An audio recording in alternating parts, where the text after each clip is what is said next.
Good afternoon, guys. I'm Matt. Got another Samurai project lined up today. This is my Isuzu 2.2 liter diesel powered Suzuki Samurai. Done a couple videos on this in the past.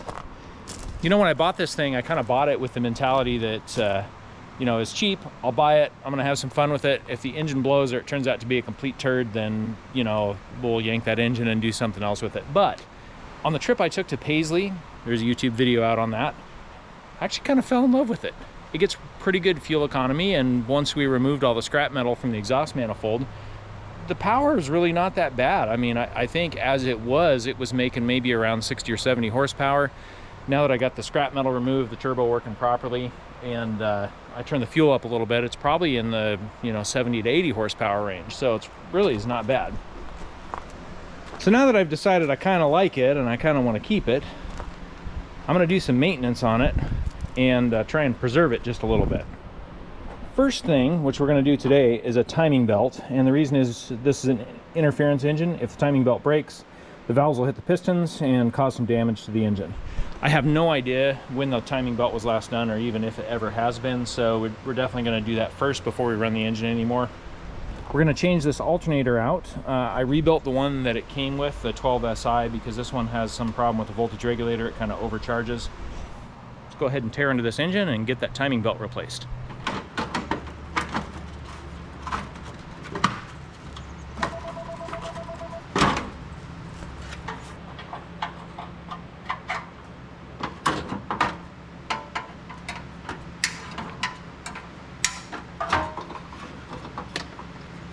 Actually going to be replacing this piece here anyway because it got hit here and it's kind of kinked.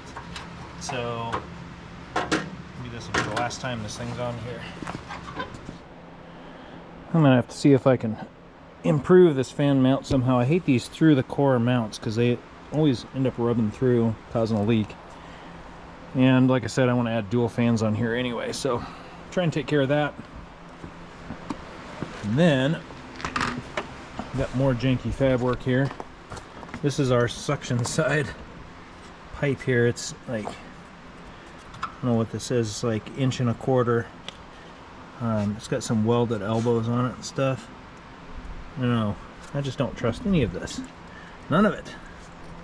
Seems like we can do better than that. Certainly mount it better than this. We can figure some way to bolt it into place. Well, I pulled these brackets off for the alternator and for the vacuum pump, and really, I mean, they're strong enough. I don't have any issue with their strength, but they were flame cut and then not dressed at all, so there's all this slag and just rough edges and stuff. When I put the new alternator on, I had to do a bit of grinding to get full motion out of it. And so I think what I'm going to do is just take a few minutes to clean up some of these welds, maybe add some new weld beads here to, get rid of the boogers that are on there. Same thing right here. And then dress up all the corners and everything with a flap wheel, just so this stuff looks a little bit better.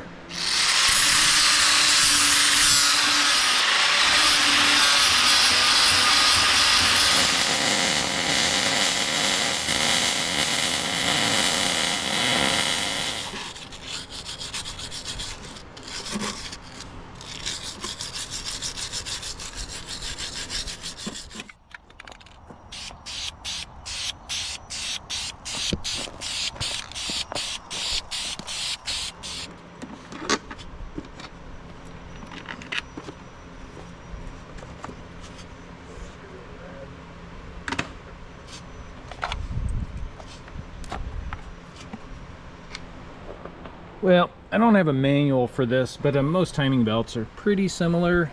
This one is really no different. It actually looks to be in reasonably good shape. This was probably done when the guy did the engine swap, but because it sat for so many years, I'm going to change it anyway. Like I said before, if it breaks, it's catastrophic engine damage. So, as with any timing belt, it is super important to get everything on the right tooth. When I turned the crankshaft to top dead center, based on this mark right here, lining up with this pointer, the mark on the camshaft and the mark on the injection pump, these two are pointing immediately at each other. So that tells me those are my timing marks. Really, this isn't going to be all that difficult at all. My tensioner's right here. Like I said, I don't have a manual, but it looks like I can just pry this down, pull one of the screws and relieve the spring pressure, let this up, and then the timing belt will slide right off. Slide the new one on, retension it, turn it 1 revolution, make sure all the timing marks line up, and then that'll be it.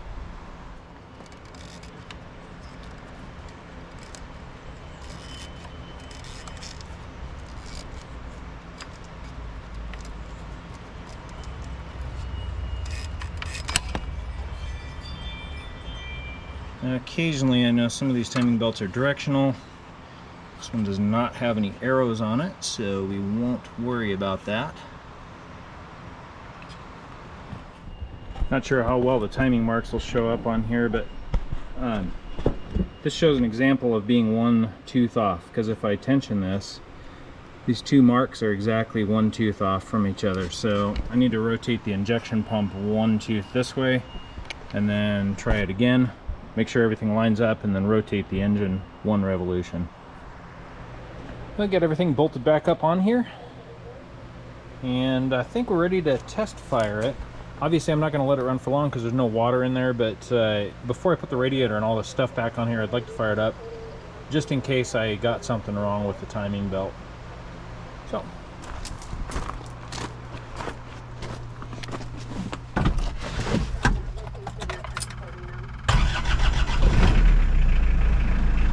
Oh, that was nice and quick.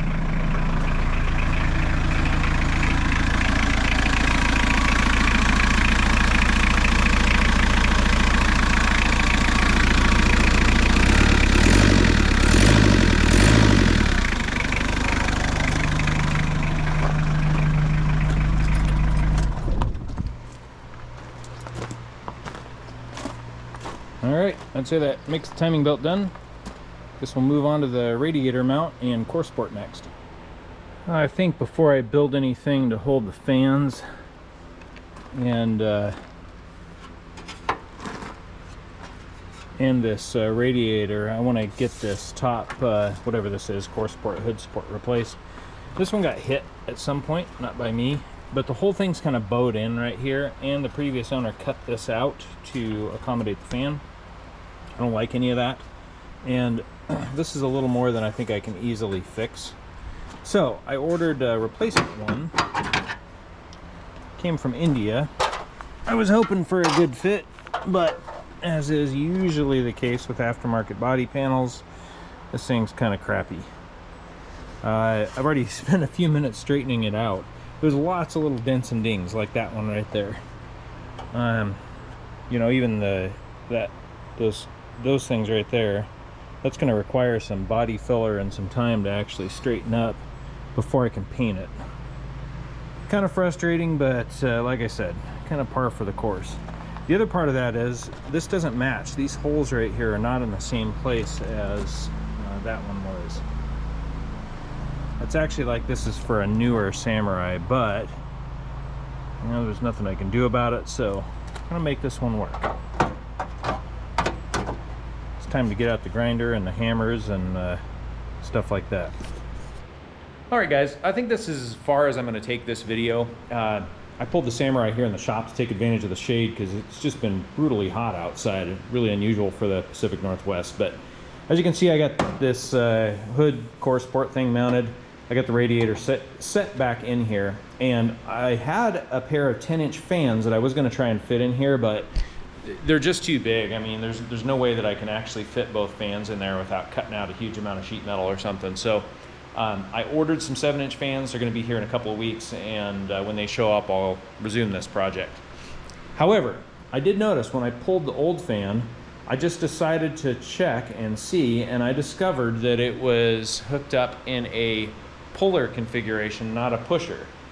That's a problem because it was on the front of the radiator, and so whenever that thing was on, it was actually trying to pull air out the front of the Samurai, which is obviously wrong. I mean, that's the most inefficient thing you can do there, and so that was probably the major reason why I was overheating at slow speeds. So if that had been configured properly as a pusher, probably wouldn't have had my overheating. So I'm sure those little 7-inch fans are going to be perfect. So yeah, thanks for following along, guys. Stay tuned. I'm going to be doing some more tinkering on this. Obviously, I got those fans that are coming. I'll be installing I'll be doing the whole windshield wiper thing, stuff like that. But the next video, I'm actually going to start on this pretty soon. We're going to be building a custom turbo manifold for this thing. I got a bunch of stainless steel bits and pieces. I got a whole bunch of elbows of various sizes.